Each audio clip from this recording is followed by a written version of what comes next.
Hi, it was probably around the year 1970 in May, around the Kent State Massacre, that I realized that not only was there moral evil in the world, but that I wasn't making a positive difference, but actually was part of the problem.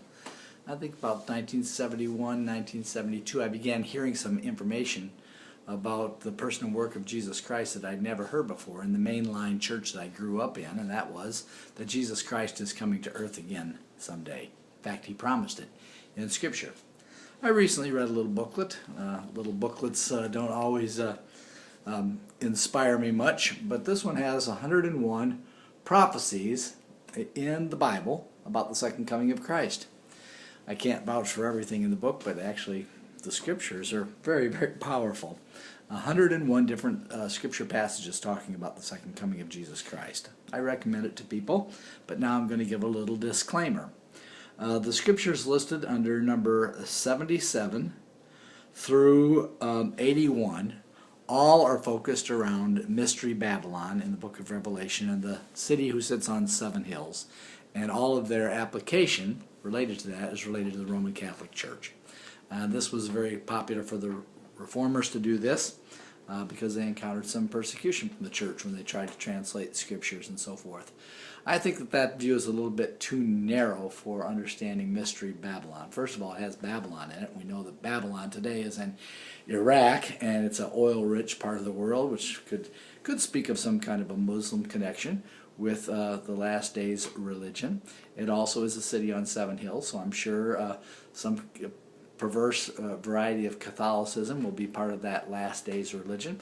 That city is also called Sodom, which probably speaks a little bit to the ethical and moral situation in that last days religion. It's also referred to as Jerusalem, believe it or not, or the place where the Lord was rejected, the Messiah. So there's a lot of different ways to look at that, and I think to just look at it through one lens misses what Scripture is talking about, which is rather wide angle. It could refer to things like New Age religion, occultism, the kind of thing that nice people like Oprah Winfrey promote that just isn't true biblically, and other things. So when you take a look at those prophecies and that booklet, if you get the booklet from me, you'll see the little URL at the back of it where I have this disclaimer.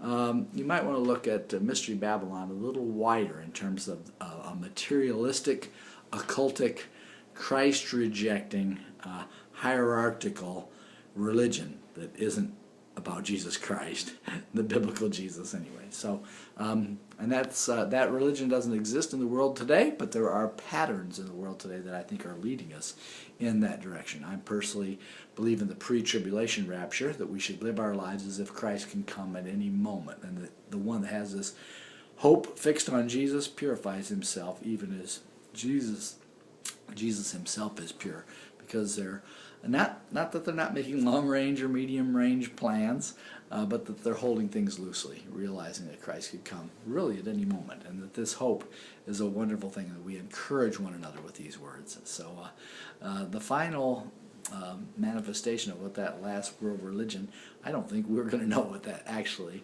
looks like in detail, but we can sure see the patterns.